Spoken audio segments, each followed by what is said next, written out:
你追師母啊，定係師母追你先？呢個問題你仲要問嘅，你梗係。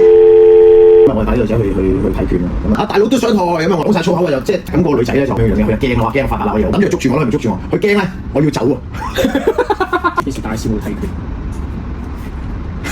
第一個印象同好緊要，樣樣多人學，即係唔好理佢好唔好打，但係佢做到個規則同埋做到成件事出嚟係令到係入到屋咯。20-30年前咁樣學，原本就唔去啦，得男仔學啊，一啲真係打比賽啲人去學㗎。俾人覺得咧係唔好嘅，係啲壞分子嚟嘅，係咪？咁啊唔好嘛。咁如果其實當時拳館真係冇女仔學嘅，個原因係乜嘢啊？式微咗一輪，然之後到我哋好努力咁樣去做翻2024年、23年開咗一件事，好多女仔去學。而家全香港我相信90%嘅都係女仔。